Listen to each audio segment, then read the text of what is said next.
Hey, shalom everyone, this is Kris Shoemaker, also known as Yehudah ben Shomeyr, and welcome to the 613 Commandment Exposition, where we take a look at the 613 commandments of Torah and learn how to apply them to our lives in a culturally acceptable 21st century way. Now today I'm going to be talking about an extremely controversial topic within Christendom and within Christian religious circles, and that is the dietary laws. Now before you say, this isn't for me, I know all about it, it doesn't apply to me, I'm going to move on to the next video, before you do that, hear me out. I can already hear the objections, people saying, well, first of all, I'm a Gentile, and therefore the dietary laws doesn't apply to me because it's only for the Jews. Second of all, even if I was Jewish, it would be totally okay for me to scarf down a, BLT because God told Peter that it was now okay to eat unclean things, pigs and, rabbits and things like that. But not so fast. I know and I realize that is the teaching that we've been taught on the dietary laws from a Protestant Christian mind frame and mindset, but is that really what the scripture says? Is that really what Acts chapter 10 says? Is that really the meaning of Peter's vision of the unclean animals coming down in a sheet? Before we get into the dietary laws, let's tackle that issue, and then the dietary laws will make much more sense. So hang with me here and hear me out. So, Acts chapter 10 begins with a vision that Cornelius had. Now, Cornelius was a Roman centurion of the Italian regiment. He was a great guy. He was a believer in Messiah Yeshua. He was a Torah-obedient Gentile. He has given money to a lot of Jewish charities and synagogues to help build up the community, had a great reputation among the Jewish people, and he desired to serve the Lord, desired to know more about the Messiah and more about the Hebraic way of life. And so he had this vision. And in this vision, this angel of God came to him and said, "Hey, Cornelius." And he looked up and he's like, what is it, Lord? What do you want? And the angel told him, "Your prayers and your acts of charity has ascended as a memorial offering before God.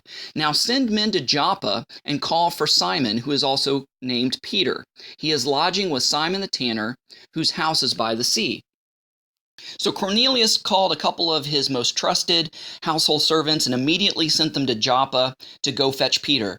While this was happening, Peter himself, at noontime, during the time of Mincha prayers, afternoon prayers, Peter was on top of the roof of Simon the tanner, having his prayer time, and while he was praying the traditional Amidah, the traditional Jewish prayers that Jewish men pray at noontime, he fell into a trance. And the scripture says that he received this vision of a four-cornered garment being lowered down from heaven. Now, the four-cornered garment or four-cornered sheet is very significant. Because of the wording, if it was just any sheet, it says, oh, it was just a sheet lowered down. But it said a four-cornered sheet. Well, you're saying to yourself, isn't all sheets four-cornered? Yes, maybe so, but it specifically mentions the four corners because it's implying that there's something attached to the four corners, which is allowing it to be lowered down as such. And that would be nothing more than the fringes, the tzitzit, the tassels that Jewish people are commanded to put on a four-cornered garment. And this sheet is most likely a talit, what we know as a prayer shawl. And inside was all kinds of unclean animals, snakes and rabbits and dogs and lions and bears and pigs, all these things. And he hears a voice saying, "Arise, Peter, kill and eat." And he's like, "No way, Lord, this ain't happening. I've never ate anything unclean, and I'm not about to." And this scenario happened 3 times, and the sheet was taken up. Well, Peter's scratching his head. He's like, "What? Is God really telling me to that it's okay to eat unclean animals? I mean, I don't get this. I mean, what about the verse that says that the God is the same yesterday, today, and forever? He doesn't lie, and he changes not." So he's scratching his head trying to figure out this vision. While this is going on, a knock comes at the door of Simon the tanner, and these 2 guys sent by Cornelius are saying, "Hey, we're looking for Simon Peter." And so Peter comes to the door, and immediately when he meets these 2 men, the interpretation of that vision immediately becomes clear. Because in verse 28, it says, Peter said to them, "You know, it's forbidden for a Jewish man to associate or visit a foreigner. But God has shown me that I must not call any person impure or unclean." So he's directly relating the impure and unclean to the vision he just had of impure and unclean animals. He says, "That is why I came without any objection when I was sent for." All right. So the rest of the apostles find out about Peter going to Cornelius' house, going to the house of a Gentile and teaching them, and he relays to them the experience that Cornelius' household gets saved. And while he was there teaching Cornelius' household, he refers back to the vision again in Acts chapter 11, or Acts chapter 10, I'm sorry. And Peter says in verse 34, "Now I truly understand that God doesn't show favoritism, but in every nation, the person who fears him and does what is right," in other words, does the Torah, "is acceptable to him." So Cornelius' household gets saved. Peter realizes that God not only sent Yeshua to save the Jewish nation and the Jewish people, the Hebrew people, but the Gentile people as well, and that they're grafted in through his atoning death. And while Cornelius' household gets saved, they get filled with the Holy Spirit, and they get baptized. So fast forward to Acts chapter 11, when the apostles get word that Peter went to the house of a Gentile, that these Gentiles supposedly got saved and filled with the Holy Spirit. And they're saying, "Hey, what's up with this? You know that we don't, hobnob and rub shoulders and elbows with these Gentile people. So what's the deal?" So where does Peter begin his defense and his explanation to the apostles? He says in verse 4 of chapter 11, "Peter began to explain to them step by step. I was in the town of Joppa praying, and I saw in a trance an object that resembled a large sheet coming down, being lowered by its four corners from heaven, and it came to me. When I looked closely and considered it, I saw the four-footed animals of the earth, the wild beasts, the reptiles, the birds of the sky. I also heard a voice telling me, 'Get up, Peter, kill and eat.' 'No, Lord,' I said, 'for nothing impure and ritually unclean has ever entered my mouth.' But the voice answered from heaven a second time, 'What God has made clean, you must not call impure.'" So if he's defending himself in regards to going to a Gentile's house, why is he talking about, why would he be talking about dietary laws and food if that's what the vision was about? Obviously, that's not what the vision is about. Continuing on with verse 10 of chapter 11, "Now this happened 3 times, and everything was drawn up again into heaven. At that very moment, 3 men who had been sent to me from Caesarea arrived at the house where we were. The Spirit told me to accompany them and have no doubts about it. These 6 brothers also accompanied me, and we went into the man's house.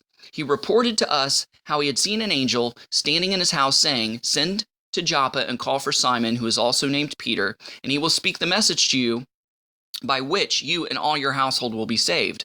So then he goes on to say, I began speaking, the Holy Spirit came down, and they were filled with the Spirit, and so we baptized them, and everything like that." So in chapter 11, Peter is making even more abundantly clear that this vision he had was not about food, not about dietary laws, but it was about people. The unclean animals represented or was symbolic of the unclean Gentiles, those that were not kosher. And in the vision, God said, don't call anything that God has made clean impure. So he's saying that I've made the Gentiles clean and pure. He's not saying that I've made unclean animals clean and pure so that it's okay to eat it now. If that was the interpretation of the vision, it seems extremely odd and extremely out of place, and it doesn't make sense or fit the narrative at all of what the story is about in Acts chapter 10 and 11. Acts chapter 10 and 11 is about the Gentile Cornelius and about Peter going to his house and sharing with him the gospel, them getting saved, filled with the Spirit, and baptized. And so, that vision would just seem odd and out of place, a wonky place to put that in the narrative. So clearly, the vision, and Peter confirms it twice, once in Cornelius' house and once to the apostles, that this vision that God was saying that Gentiles are no longer unclean or impure. And so when God speaks to us in a vision, the things in the vision are not always literal. They're symbolic, and they're put in a way for us to kind of work through and mull over so that we can get a deeper, greater understanding. So a lot of times when God gives us a vision, it's symbolic. It's not just in your face, literal. And so is the case in Acts chapter 10 and Acts chapter 11. So the correct linguistic, contextual, historical interpretation, meaning, and understanding of Acts chapter 10 and 11 is not that God all of a sudden flipped the script and reneged on all the dietary laws in Leviticus chapter 11, but he confirms the dietary laws, and he just symbolically, he makes the parallel and the analogy of Gentiles being like unclean animals, and that the Gentiles are now clean because he sent Yeshua to die for them just as much as he sent Yeshua to die for the Jewish, Hebrew, Israelite people. So through this, we see that the dietary laws have not been done away with. And you're saying, well, what about the Gentiles? Didn't they have this big Jerusalem council and they only gave 4 laws that the Gentiles were to follow? Well, you got to understand, these 4 laws were not exhaustive laws. Those weren't the only laws that the Gentiles were to keep. These laws were primers. These were starter laws. These were laws that they were immediately to follow so that the Jews and Gentiles would be able to have table fellowship together without the Gentiles making the Jewish people ritually impure or unclean, so as not to allow them to be able to participate in the festivals and the sacrifices and activities on the Temple Mount. And out of these 4 laws, the 2 of them deal with food. Do not eat anything strangled. Do not eat anything with the blood still in it, which are 2 laws that are inextricably linked to the kosher dietary laws of Leviticus chapter 11. Okay, so in Acts chapter 15, verse 19, it says, "Therefore, in my judgment, we should not cause difficulties for those among the Gentiles who turn to God, but instead we should write to them to abstain from anything polluted by idols." Okay, so they're not to participate, they're not to go to the pagan temples and participate in the love feast and the love meals there. They're not to sacrifice to idols or have anything to do with their former pagan religion anymore. All right, number 2. Abstain from sexual immorality, which took place at these pagan temples because part of the worship was having sex with the priest or the priestess, because in that way it was thought that you were having communion with that god through sexual intercourse with the pagan priest and priestess. Okay, the other 2 laws: not to eat anything that has been strangled. That's how they killed a lot of their sacrifices. They felt that a more gruesome, brutal, extended death meant more absorption of spiritual power, and it pleased the gods more. And then 4th, from blood, not to eat anything with blood in it. That is totally linked to the dietary laws, because one thing, if you were to eat a clean animal, it has to be free from all blood. You slit it from ear to ear and drain it of all blood before you process the meat. So again, these 4 laws, okay, people say, well, the 4 laws are the only laws that the Gentiles had to go by. Well, if so, then that means that the 10 Commandments were thrown out the window? Well, no. Well, that's basically what you're saying. So the 4 laws is not an exhaustive table of laws that the Gentiles coming in to the early church was to follow. They were just starter laws so that the Gentiles and Jews that were saved would be able to fellowship together without offending one another, without making the Jewish believers unclean, so as not to be able to participate in temple festivities. And then it says in verse 21 of chapter 15 of Acts, "For since ancient times Moses had those who proclaimed him in every city, and every Sabbath day is read aloud in the synagogues." So it's saying they only need to immediately begin to follow and understand and adhere to these 4 laws. We're not going to worry about the rest of the 613 commandments right now, because, when they attend synagogue, because there were no churches then, when they attend synagogue, we go through the Torah reading cycle either on an annual or a triennial basis. So the more they attend, the more they're going to understand the rest of the laws, and we'll teach the rest of the laws to them at that time, and they'll become adherent to them. But just for right now, let's just worry about these 4. That's what that means. So let's get into the dietary laws. First of all, why would God not allow certain animals to be consumed? Why would God deem certain animals as a viable food source and other animals he would deem not a viable food source? Well, because each one of God's creations and each one of God's creatures serves a particular purpose. For instance, the unclean animals. The unclean animals are either carnivores or omnivores. So a carnivore is those that eat meat. So you have omnivores, things that eat anything. It doesn't matter what it is, they'll eat it. So you think of things such as vultures, you think of things such as pigs. These 2 creatures are like God's garbage men, God's garbage disposals, because they're omnivores. They will eat roadkill, they will eat refuse, they will eat waste of other animals, they will eat whatever in order to keep the area around them clean, from diseases.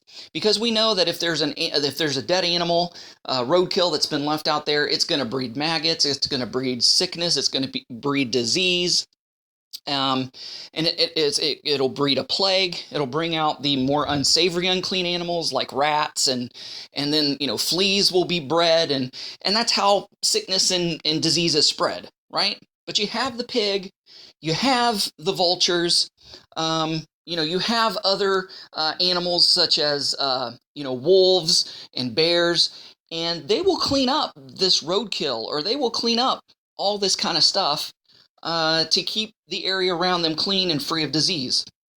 And whatever is on the land is mirrored in the ocean.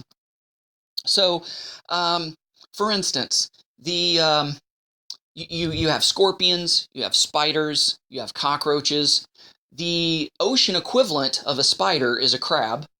And the reason that I know this is so is that there was a documentary where they were following some tribes in the Amazon. They would catch these tarantulas and roast them over the fire, and the guy doing the documentary ate one of these tarantulas, and he said it tastes like crab. It's almost the same thing. So you have the equivalent to a lobster is a scorpion. The equivalent to a shrimp, believe it or not, is a cockroach.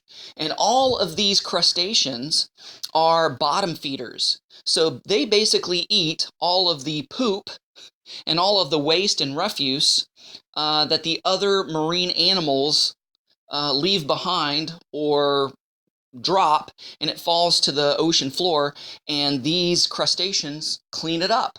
They keep the ocean clean. And that is their job. Just because they're unclean doesn't mean they're evil. It just means that they are not a viable food source. Because the saying goes, you are what you eat. Do you really want to eat crap? Do you really want to eat the waste product of other animals? Do you really want to eat trash? That's what these carnivores and omnivores do. They keep the world clean. And that is their specific purpose, and that is why they are deemed as unclean and not a food source. They're not even called or referenced as food in the scriptures. So you have the clean animals, which are herbivores, which means they're vegetarians. They eat grass, they eat grain. You have the goats, you have cattle, you have chickens, and things like this. These are the animals that are clean, and these are the ones that are a viable food source because they're just eating what naturally grows. They're eating living things.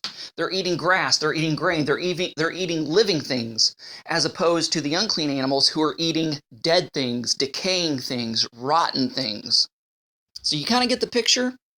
So let's, also in the wilderness, when God gave these dietary laws, God knew of sickness and disease before scientists kind of rediscovered it and confirmed it through modern medicine. God knew about spoilage of meat. He knew that unclean animals such as pigs have an indigestible carbohydrate that doesn't assimilate into our system when we eat it. Also, pigs do not have sweat glands, and sweating is one way that we release toxins from our body. So all of the toxins and unclean things stay within the meat of the pig. And so that's another reason why pigs are not kosher or clean to eat. Now, people get all bent out of shape because pig is the magical animal. You get several different meats from it: bacon, sausage, and ham, right? And, there are substitutes. There's turkey bacon, there's lamb sausage, there are alternatives to where you don't have to eat those things but still be able to enjoy the taste, and it's a heck of a lot healthier for you. So let's just jump right into the dietary laws. The first one is from Leviticus 11:2, which would be 11:3 in Gentile Protestant renditions of Leviticus 11. It says, "You may eat any animal with a divided hooves and that chews the cud." So the first commandment is an affirmative commandment, and basically it's to examine the marks of cattle, so as to make a distinction between clean and unclean. So whatever animal, basically, that has a divided hoof, a split hoof, and chews the cud. In other words, it ruminates. It eats. It eats the grass of the field, the grain of the field, and it digests through, the different stomachs. It chews the cud, regurgitates, chews it again, etc. That these are clean animals. So this would be, the ox, the cow, the goat, those of the flocks and herds, the sheep, etc. And the next commandment in this list is not to eat the flesh of unclean beasts, according to Leviticus 11:4, which says, "But among the ones that chew the cud or have divided hooves, you are not to eat these. The camel, though they chew the cud, they do not have a divided hoof. They are unclean for you. The hyrax, though they chew the cud, they do not have hooves. They are unclean for you. The hares, or basically the rabbits, though they chew the cud, they do not have hooves. They are unclean for you. Pigs, they have a divided hoof, but do not chew the cud. They are unclean for you. Do not eat any of their meat or touch their carcass. They are unclean for you." So these are animals that are designated not food. They are not a viable food source. The camel, the rabbit, the pig, these are basically, they either have one feature or the other of a clean animal. The features of a clean animal is that it has a divided hoof and it chews the cud. And so these animals that are listed that are not food sources, camels, rabbits, pigs, like the camel and the rabbit, they chew the cud, but they don't have a hoof. Whereas the pig has a divided hoof, but it doesn't chew the cud. It's an omnivore. So these kind of take care of the land animals. And moving on, in Leviticus 11:9, it talks about aquatic animals that are clean and unclean. And so the commandment is to examine the marks of a fish so as to distinguish between clean and unclean. And basically it says, this is what you may eat from all that is in the water. You may eat everything in the water that has fins and scales, whether in the seas or the streams. So saltwater, freshwater, as long as it has fins and scales, as long as it has both. If it has fins and scales, it's good. You're able to eat it. It's a viable food source. And the next commandment is a negative prohibitive commandment, not to eat unclean fish.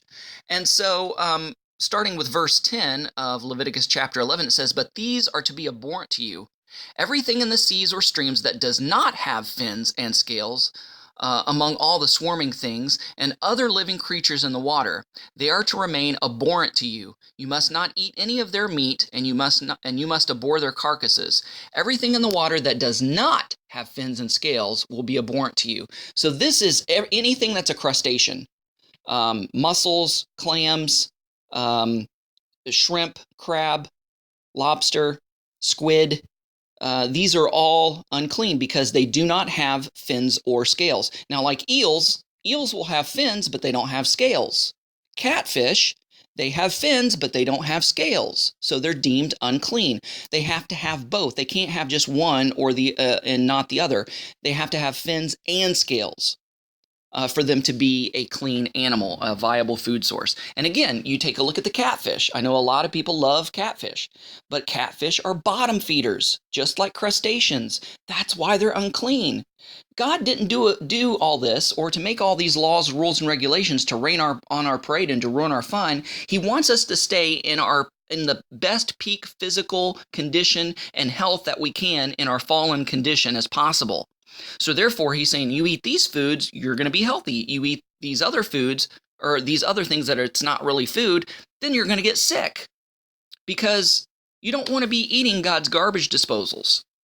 Or you're going to get sick because whatever they eat, it becomes a part of their body. And if you eat them, therefore it becomes a part of your body. They eat refuse. They eat the waste of other animals. So you don't want to participate in that. So the next commandment in the list is to examine the marks of a fowl, a bird, so as to distinguish clean from unclean. And this is Deuteronomy 14:11. And it says, you may eat every clean bird, but these are the ones you may not eat: eagles, bearded vultures, black vultures, the kites, any kind of falcon, and every kind of raven, ostrich, short-eared owl, gulls, any kind of hawk, little owls, long-eared owls, barn owls, eagle owls, osprey, cormorants, storks, any kind of heron, hoopoes, and bats. So these are the unclean birds. Now, if you notice, all these unclean birds, or unclean things that fly, they are predators, they are carnivores and omnivores. They eat roadkill, right? So that's why we're not to eat them. And it also mentions the bat, which is technically not a bird. As the Germans say, it's a Fledermaus. It's a flying mouse. It's a rodent. It's unclean.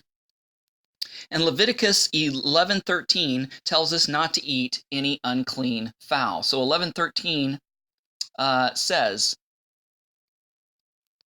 well, I'm not going to read that because it basically says the exact same thing that I read in Deuteronomy, almost verbatim. So next is, the next commandment is taken from Leviticus chapter 11, starting with verse 20 all the way to 23. It says, all winged insects that walk on all fours are to be abhorrent to you. But you may eat these kinds of all the winged insects that walk on all fours, those that have jointed legs above their feet for hopping on the ground, you may eat these. Any kind of locust, katydid, cricket, and grasshopper. All other winged insects that have 4 feet are to be abhorrent to you.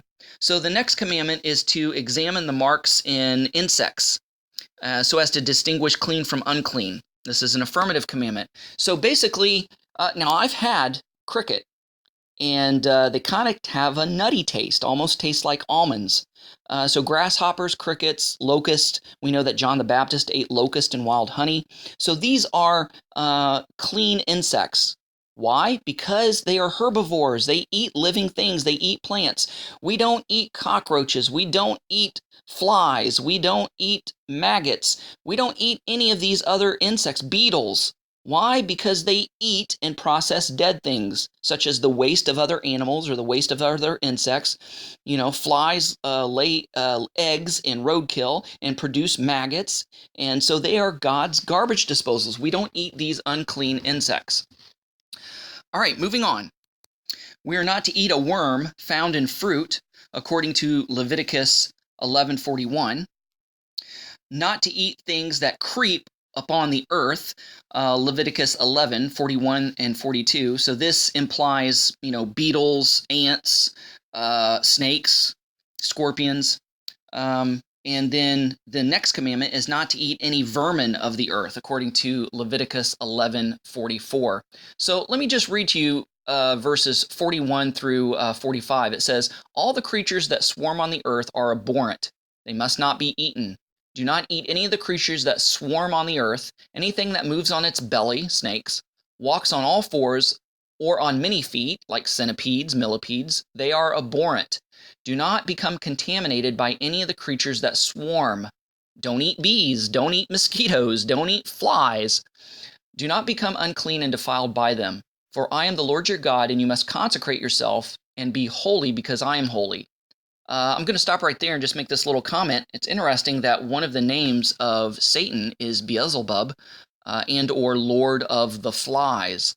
And it's interesting to note that in places of demonic activity or haunting, that a lot of times there will be swarming insects such as flies or beetles or centipedes or things of this nature. Kind of interesting. So it says, do not defile yourself by any swarming creature that crawls on the ground. For I am the Lord who brought you up from the land of Egypt to be your God. You must be holy because I am holy. Now, the next in the list of the commandment is a negative commandment, not to eat anything that swarms in the water.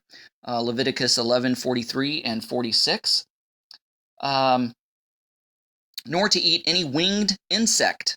And this is according to Leviticus 14:19. And again, as long as if it's a winged insect like a locust or a grasshopper, as long as it has jointed legs for hopping, it's okay to eat. But winged insects such as bees, wasps, flying ants, flies may not be eaten. And in Exodus chapter 22, verse 30, and that would be verse 31 in Protestant and or Gentile renditions of the book of Exodus, chapter 22. It says, be my holy people. You must not eat the meat of a mauled animal found in the field. Throw it to the dogs. Why to the dogs? Because dogs are part of God's garbage disposal team. They eat roadkill. They eat. They're carnivores. They either hunt and or eat things that have been killed of itself. So the commandment here is not to eat the flesh of a beast that is torn. Why? Well, what if it's a clean animal? What if it's just what if it's a torn cow?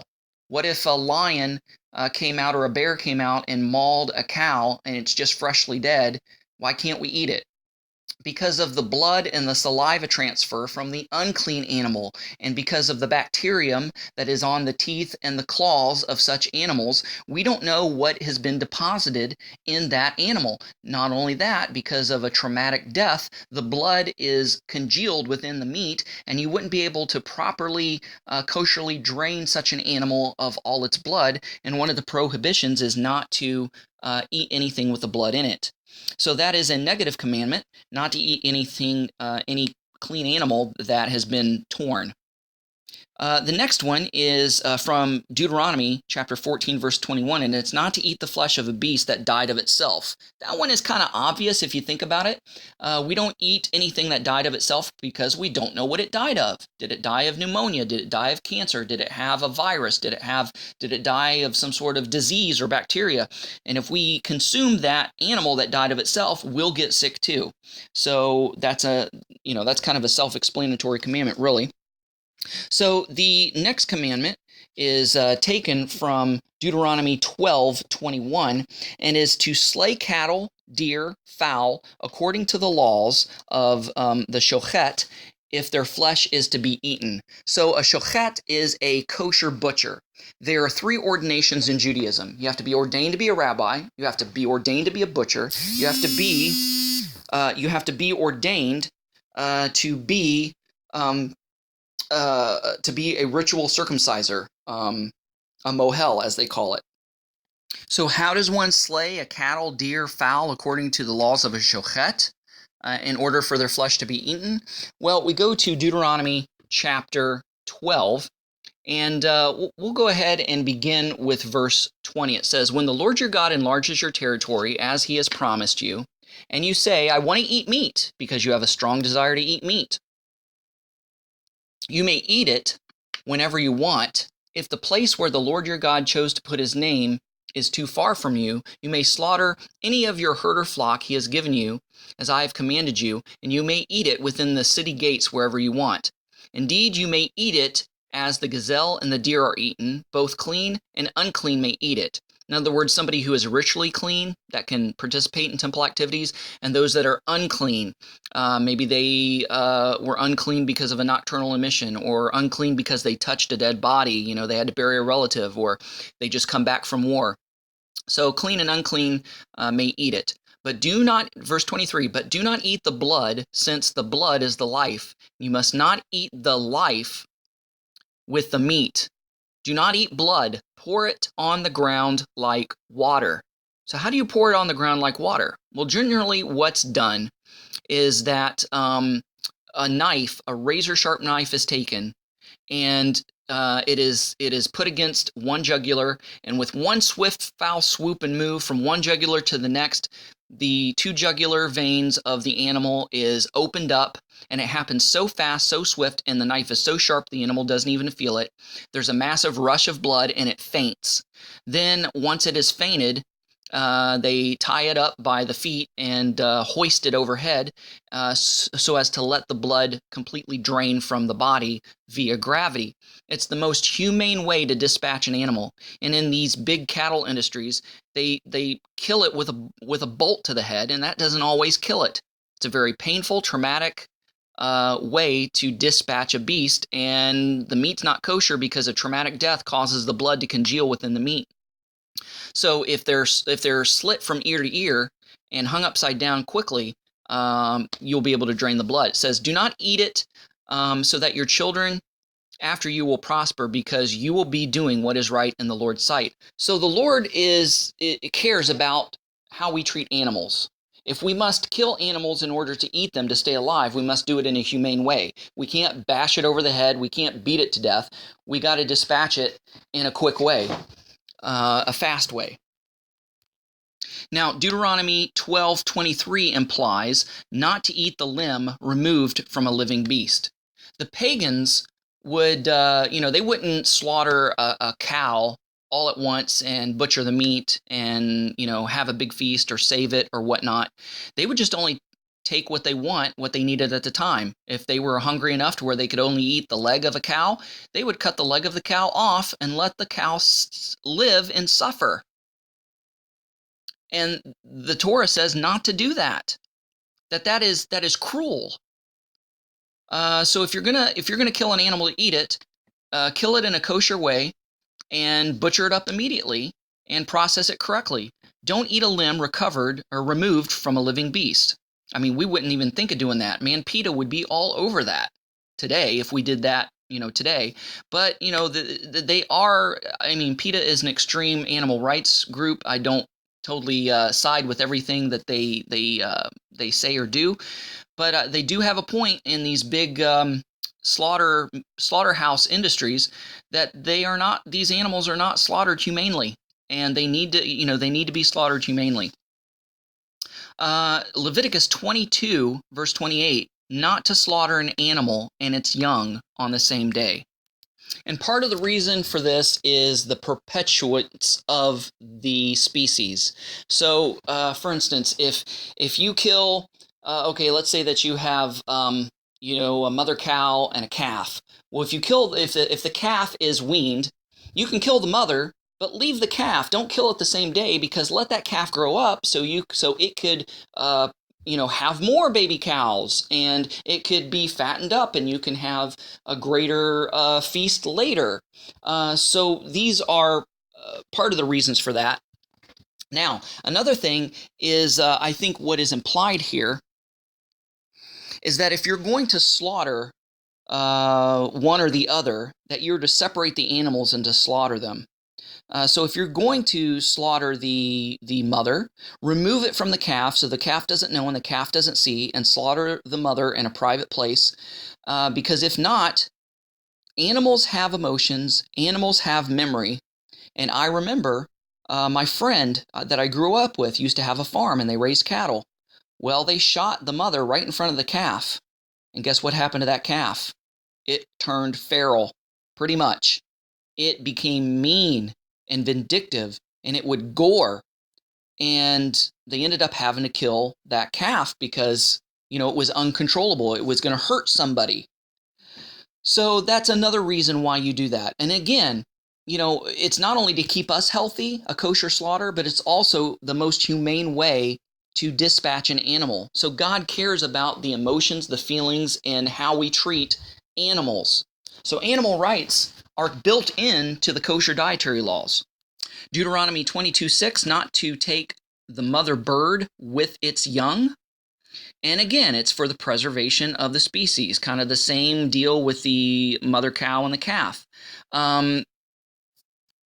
Deuteronomy 22:6 says, if you come across a bird's nest with chicks or eggs, either in a tree or on the ground along the road, and the mother is sitting on the chicks or the eggs, do not take the mother along with the young. You may take the young for yourself, but be sure to let the mother go free so that you may prosper and live long. Why is this? The mother can lay more eggs. The mother can have more chicks. If you want to harvest the eggs, have an omelet, go for it, but leave the mother bird. And the rabbis, right, in Matthew, I think chapter 5, talks about the least commandment and the greatest commandment. The least commandment, according to the rabbis, is this verse, to not disturb a mother bird. That is the least of the commandments. So if you're going to take the eggs, leave the mother so that she could reproduce more eggs. So that's the commandment there for that. Now the next commandment is taken from Exodus 21:28, and it's not to eat the flesh of an ox that was condemned to be stoned. So an ox that is condemned to be stoned is an ox like the calf that I was talking about that was in the habit of being mean and goring others or a danger to human beings, and so it was condemned to death by stoning. And so we're not to eat an ox like that, an ox that has been condemned to death. Now, there's not a ready available reason for this. We know that if it's stoned, you can't eat the ox because it wasn't properly kosherly killed and it's bruised, the meat's bad because the blood is congealed within the meat because it's such of a traumatic death by stoning. But there might be some spiritual ramifications or implications if somebody ate a ox that was condemned to be stoned. In other words, you would be breaking a commandment because it was commanded to be stoned. But if you slaughter that animal, there's some Jewish mystics, rabbis that believe and say that you would absorb that life force of that animal, that it was a mean animal, that maybe the meat might be tough. Whether these things are true or not, who knows? But sometimes God will command things without giving an explanation. These laws are called chukim, and we just need to obey them because Father knows best. He has his reasons, even if we don't totally, fully understand it. So, not to eat the flesh of an ox that has been condemned to be stoned. So if you kill it before it's stoned, you're breaking the commandment because it was supposed to be executed, not slaughtered. And then second of all, if you eat it after it's been stoned, then the meat wasn't properly bled out. So it's kind of a catch-22 there. Now the next commandment I stand in disagreement with because this is an orthodox interpretation of this commandment. According to Exodus 23:19, not to the orthodox interpretation where it says not to boil a kid in its mother's milk. In other words, don't take a baby calf or a baby goat and slaughter it and boil it within the milk of its mother that came from its mother. So the Orthodox will go so far as to say we shouldn't mix meat and dairy. Don't have a cheeseburger. You're not allowed to have a cheeseburger, right? So I don't go so far as to uphold that interpretation of that particular command. I think this command is pretty plain and simple. It says, do not boil a kid in its mother's milk. Well, then what are we not supposed to do? Boil a kid in its mother's milk? What is this referring to? It's referring to a pagan sacrifice, a pagan ritual where they boiled a calf or a goat kid in its mother's milk as a sacrifice, and then they would later eat that sacrifice as a fellowship offering to their god. So it's a pagan ritual. It's a pagan ritual. And the implication is that this calf or this goat would be boiled alive in the mother's milk, which would be a traumatic death where the meat would not be bled properly. So there's a lot of ramifications for this.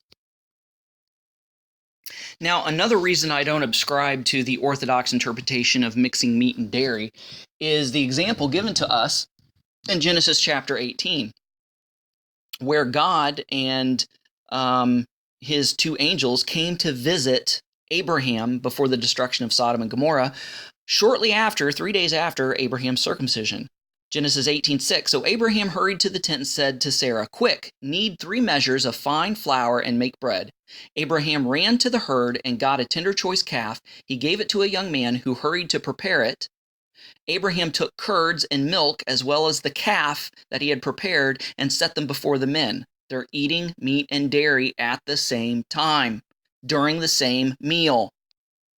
So if this was the true interpretation of that passage, God, who made the commandment, don't boil a kid in its mother's milk, would say, I'm sorry, Abraham, I can't eat this. This isn't kosher. But you don't see God or the angels objecting to what Abraham set before them, which was meat and dairy. So I don't have a problem mixing meat and dairy together. There might be, there's probably some health benefits of not mixing, of not having a cheeseburger, not mixing milk and meat. But it is not a prohibitive commandment because God didn't follow that commandment in Genesis 18 himself, and God can't break the law or go against his own law. And so I think this is specifically dealing with the cruelty to animals and a pagan sacrifice and a pagan ritual and fellowship with pagan gods. Don't boil a kid in its mother's milk. And Exodus 34:26, not to eat the flesh, it kind of implies, don't eat the flesh of an animal that's been boiled in milk, its mother's milk. So that would kind of, it's kind of the same thing about that sacrifice there. I don't really believe that it's talking about mixing meat and dairy. Now, the next commandment is a prohibitive commandment, and it's taken from Genesis 32:33, not to eat the thigh vein with which shrank. Do not eat the thigh vein which shrank. And this is taken from the account where Jacob wrestles with God, and his hip was dislocated, his joint was dislocated. And it said in verse 30, Jacob then named the place Peniel, which means the face of God. For I have seen God face to face, he said, yet my life has been spared.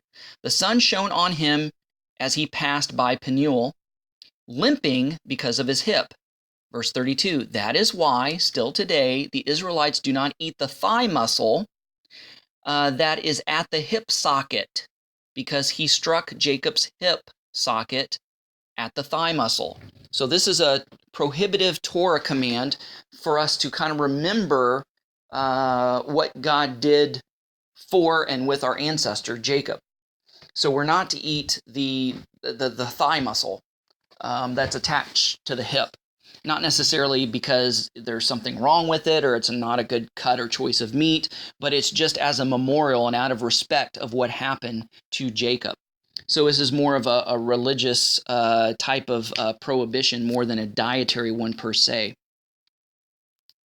Leviticus 7:23 talks about not eating fat. Not eating fat, tallow fat.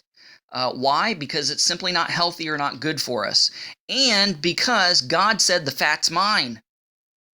We don't rob God. We don't steal from God. Malachi says, would a man rob God? Yet you have robbed me by, withholding your tithes and offerings.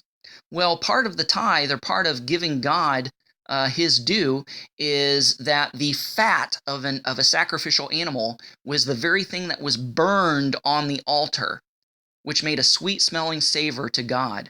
Not only is it not healthy, good for us to eat fat, we're robbing God when we do because that fat belongs to God. That's a sacrifice to him. So we're not to eat it. And we've kind of went over this one before, but Leviticus 7:26 is the prohibition against eating blood. So this would be a prohibition against vampirism because in the pagan world, it is believed that if you drank the blood of a kill, of a hunt, or the blood of an enemy in war, that you would absorb their life force, because the life of the flesh is in the blood, according to Leviticus. He says, the life of the flesh is in the blood, and I have given it for you on the altar to make atonement for your souls, for it is the blood that makes atonement by the life. So that's why blood is sacrificed on the altar, because it's an atonement, it's a payment for our sins. And if you drink blood, not only are you possibly drinking blood-borne pathogens, viruses, things like this, it's not good, not healthy for your body. That too is something that belongs to God and not us. That's sacrifice to God, not us. But it was believed by the pagans that if you drank the blood of a kill of an animal or the kill of an enemy in war, that you would absorb that animal or that person's strength and life force because the life is in the blood. And you would become stronger. You would become more spiritual. You would become more powerful supernaturally. And so this is basically a prohibition against vampirism. Leviticus 17:13 is for all the hunters, and it's basically an affirmative command telling us to cover the blood of animals we kill out in the wild, such as deer or fowl or what have you. Why is this? Because, again, blood-borne pathogens. Again, we also don't want to bring out unnecessary predators into areas that we've domesticated or that we're hunting for ourselves. We want to keep that area safe. So as not to bring in unnecessary predators and so as not to spread sickness and disease, we obey this Torah command by covering the blood of a kill of a hunt. And the final commandment within the dietary laws is not to eat or drink like a glutton or a drunkard, according to Leviticus 19:26 and Deuteronomy 21:20. So basically, this dietary prohibition is against gluttony. Knowing your limits. It's not a sin to drink, but it's a sin to get drunk. It's not a sin to eat, it's a sin to overeat. To the point where you're in pain and you're no longer comfortable, to where you have heartburn, to where you have to vomit, or you get sick to your stomach, or you become fat and obese, you become gluttonous. So this is a prohibition against gluttony. All right, so I know that was a big long list, but to sum it up, basically, the dietary laws is we are permitted to eat things that are herbivores. Basically, anything that chews the cud and has a split hoof, and that's a herbivore that we're able to eat, that we're allowed to eat. Sheep, goat, cows, right? As far as marine life goes, anything that has fins and scales, we're allowed to eat. We're permitted to eat. So we're not permitted to eat crustaceans. We're not permitted to eat animals that are omnivores or that are carnivores. We don't eat sharks because they're carnivores. We don't eat shrimp because they're bottom feeders. They're omnivores. And as far as the birds go, we don't eat birds of prey. We don't eat birds that are scavengers, birds that are carnivores, or omnivores. So we're allowed to eat chickens. We're allowed to eat, a partridge and, these type of birds. And as far as insects goes, as long as it has a joint which to hop with, grasshopper, crickets, those are kosher to eat. Those are good to eat. Any other insects we're not permitted to eat that has multiple legs or no legs, because these are basically bottom feeders of the earth, if you will. They are part of God's garbage disposal team that eats waste and helps keep the earth clean. And like worms, they irrigate the soil. They're good for that. But we don't eat worms because we're not to eat things that crawl on the belly, and we're not to eat things that swarm. So I hope that this was very helpful to you in understanding what the dietary laws are and why we have these dietary laws, and more importantly, how to keep them in our modern day. Hey guys, thanks so much for listening. Go out there and have a great day. God bless. AbrahamsDescendants.com, getting back to the first century in a 21st century way. Thanks for watching. Don't forget to press the like button as well as the subscribe button if you haven't done so already, and the notification bell that'll let you know every time I make a new video. And don't forget to share this with a friend. Also, visit our website at AbrahamsDescendants.com. Thanks. Shalom. Thanks for watching. Stay connected by subscribing to our other social media accounts and visiting our website at AbrahamsDescendants.com.